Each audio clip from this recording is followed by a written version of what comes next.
전체적인 볼륨은 저는 아직까지 보수 유튜버가 장악하고 있다라고 보고 있습니다. 감히 전망해 보건대 지금처럼 계속된 어떤 담론 공세라고 할까요? 헤게모니를 다시 진보 쪽으로 가지고 오려고 하는 스피커들의 노력들이 이어진다면 어느 정도는 진보 유튜버들이 강세 국면으로 접어들지 않을까 이런 생각도 들고요. 진보 성향 정치 유튜버가 좀 사회에 끼칠 수 있는 긍정적인 영향은 좀 어떤 게 있을 거라고 좀 보시나요? 좀 조심스럽습니다만 저는 거의 없다라고 보는 입장인데요. 무슨 얘기냐면 정치 유튜브판에 최근 지각 변동이 일어나고 있습니다. 이달 방송인 김어준 씨가 개설한 진보 성향 유튜브 채널 김어준의 겸손은 힘들다 뉴스공장은 전 세계에서 가장 많은 슈퍼챗을 끌어모았고 구독자도 110만 명 이상을 모집했습니다. 지난달에는 진보 성향 유튜브 채널 시민언론 더탐사가 국내 유튜브 채널 중 월간 슈퍼챗 수익 1위에 오르는 기염을 토하기도 했습니다. 이는 불과 2년여 전 보수 성향 유튜브 채널인 가로세로 연구소가 전 세계 슈퍼챗 1위를 기록했던 것과 대조되는 현상입니다.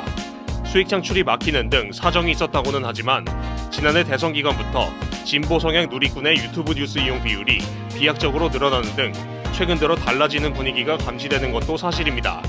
세계일보 영상팀은 이처럼 새로운 국면을 받고 있는 정치 유튜브판을 진단하기 위해 2016년부터 정치 유튜버를 집중적으로 연구해온 이종명 강원대학교 미디어 커뮤니케이션학과 교수를 만나 더 자세한 얘기를 들어봤습니다.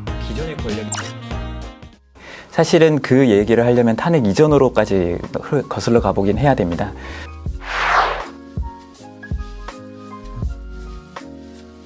먼저 말씀을 드려보자면 진보 유튜버가 혹은 진보 스피커들이 이제 아주 주도권을 쥐고 있던 시기는 바로 이명박 전 대통령 때라고 볼 수 있겠습니다. 그때 익히 알고 있는 나는 꼼수다와 같은 이 팟캐스트 중심의 정치 담론 생산 채널들이 활성화되었고 그것이 일종의 주류 정치 담론으로서 사람들에게 받아들여지게 되었죠. 제가 봤을 때는 진보 중심으로 이루어졌던 뉴미디어의 담론 생산을 보수도 할 수 있다 혹은 해야 한다라는 어떤 문제의식을 갖고 유튜브라는 시장을 선점해보자라는 어떤 움직임이 있었던 것 같습니다. 그리고 그로 인해서 박근혜 전 대통령 탄핵 국면과 맞물려서 보수 유튜버가 이제 주류 중심 담론 생산 채널이 되었고요. 그동안은 사실 유튜브 세계에서는 진보가 그렇게 힘을 내지는 못했다라고 볼 수 있습니다. 단적으로 슈퍼챗의 그 순위에서도 밀렸고요. 구독자, 뷰수 이런 것들도 압도적으로 보수가 이제 강세를 보였죠. 그러다가 이제 조국 사태를 기점으로 이제 진보 쪽에서도 유튜브 활동들을 좀 해보려는 움직임이 있었고 실제 그런 실천들이 일어났습니다. 그리고 나서 이제 20대 대선을 겪으면서 보수 중심의 유튜브 세상이 조금은 재편되어서 진보도 어느 정도 목소리를 낸 시점까지 왔다라고 볼 수 있겠습니다. 20대 대선 이후에 이재명, 윤석열 두 당시 이제 후보였던 두 사람에 관련된 유튜브 채널을 가짜뉴스 실험 연구를 한 적이 있는데요.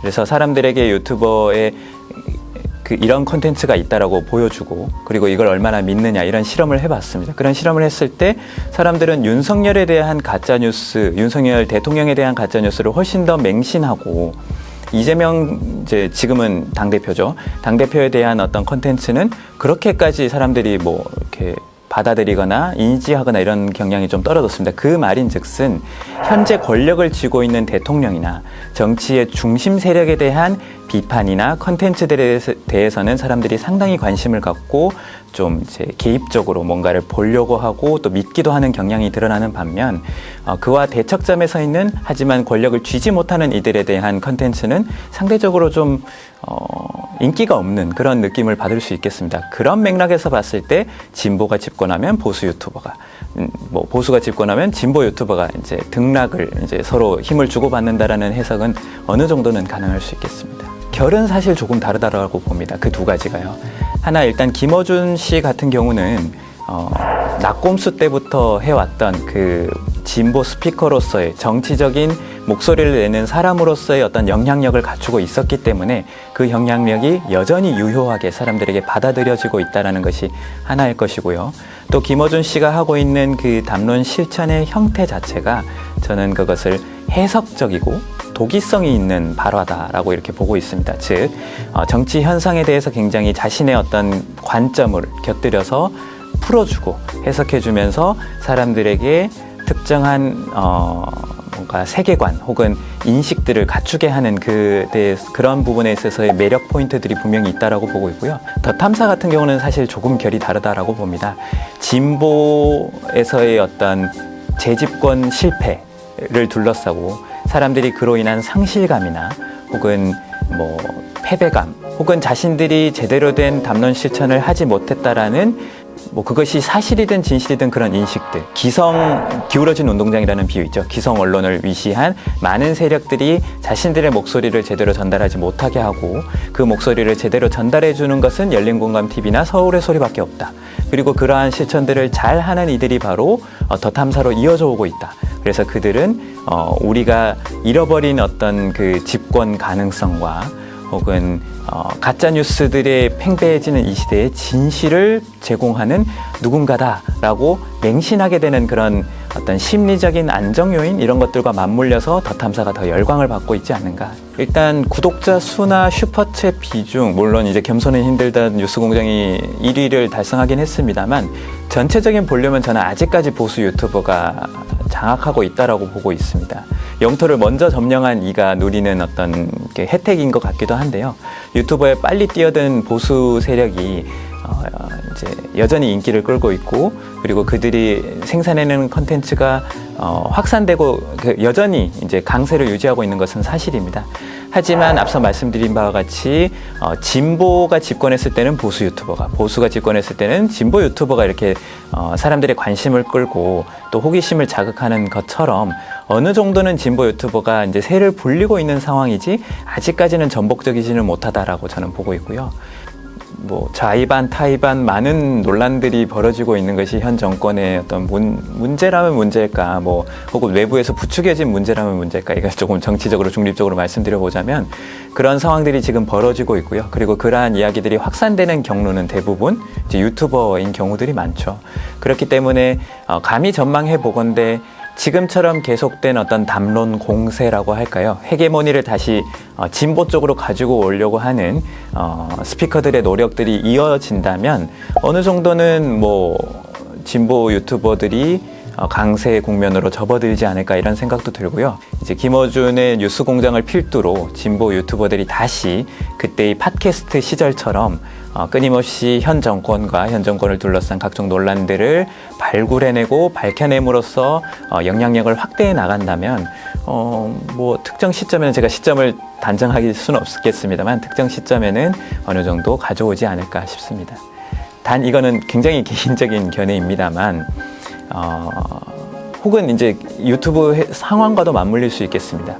피로도가 높아진다라는 것인데요. 무슨 얘기냐면 뭔가 이슈들이 있으면 그것을 밝혀내서 보여주고 하는데 그 이슈가 뭐 어떨 때 하나의 특종 형태로 이렇게 딱 등장하는 것이 아니라 매일매일이 단독이고 매일매일이 특종이고 매일매일이 폭로인 이런 상황에서 사람들이 피로감이 굉장히 누적되고 있다라는 저는 생각이 듭니다. 그런 상황에서 과연 진보 유튜버들이 얼마나 많은 더 많은 이야기들을 꺼집어내야 사람들에게 충격을 주고 또 어떤 정치적인 문제의식을 갖게 하는가, 이런 데 있어서 저는 좀 회의적인 측면이 있어서 과연 그런 맥락과 맞물린다면 진보 유튜버가 보수 유튜버의 어떤 권위를 넘어설지는 못하는 경우도 발생할 수 있지 않을까 이런 생각도 좀 듭니다. 좀 조심스럽습니다만 저는 거의 없다라고 보는 입장인데요. 무슨 얘기냐면 정치 유튜버가 하는 제1 역할 혹은 뭐 중요한 시민사회에 기여하는 바는 사람들이 그동안 멀리했던 정치에 대해서 관심을 갖게 하고, 그리고 정치 효능감을 갖게 함으로써 투표든 어떤 정치 행위든 뭔가를 이끌어낸다라는 참여 중심의 뭐 광장 정치랄까요? 어떤 현장으로 불러 모으는 데 있어서 유튜브가 굉장히 큰 역할을 한다라고 생각을 합니다. 네, 하지만 유튜브가 아니더라도 혹은 유튜브가 이미 다 해놨기 때문에 사람들의 정치 효능감 혹은 정치 참여 정도는 이미 과잉 정치 시대로 접어들 정도로 많아진 상태이고요. 그런 상태에서 과연 정치적인 어떤 효능감을 불러일으키기 위해 정치 유튜버가 필요하다? 이런 데 있어서 좀 아쉬움이 있습니다. 그래서 진보 유튜버가 지금의 형태로 계속 이어진다면 피로감만 늘 것이다 라는 것이 제 생각이고요. 앞서 말씀드린 이야기의 연장선상에서 이슈를 고갈시키고 있는 어떤 특정한 정치적인 문제가 발생을 하면 그 문제를 통해서 궁극적으로는 사회적인 변화나 제도 개혁이라든가 의식 변화라든가 이런 것들을 이끌어내는 첫 물이, 그러니까 만물이 되어야 하는데, 마중물이 되어야 되는데, 그것이 아니라 그냥 어떤 특정 이슈를 계속 끊임없이 사람들에게 보여주고 해서 이른바 휘발시켜버리고 고갈시켜버리는 이런 상황에 접어들게 됨으로써 사람들의 피로감만 더 늘고 있을 것 같아서 그런 부분에선 조금 우려스럽고요. 다만 이 유튜버 혹은 기존의 저널리즘이 해왔던 이른바 폭로 저널리즘이라는 것이 있지 않습니까? 그 폭로 저널리즘의 형태를 상당 부분 유튜버가 채용하고 있다고 생각을 하는데요. 그 폭로 저널리즘이 가능하게 한 것은 기존의 권력이 너무 강력해서 그들이 숨기고 있고 은폐하고 있는 무언가를 밝혀내서 사람들에게 이런 일이 있었습니다라고 알려주는 데에 있습니다. 그래서 그 원래 본래적 목적을 충실히 할 때, 즉 충분히 유통되지 않는 사회적인 문제들을 제대로 발굴해내서 사람들에게 소개해주고, 그리고 그 소개의 결과로 어떤 사회적인 변화까지도 이어낼 수 있는 첫 물을 만들어낸다면 그런 부분에서는 진보 유튜버가 어느 정도 기능하는 역할이 있지 않을까 싶습니다.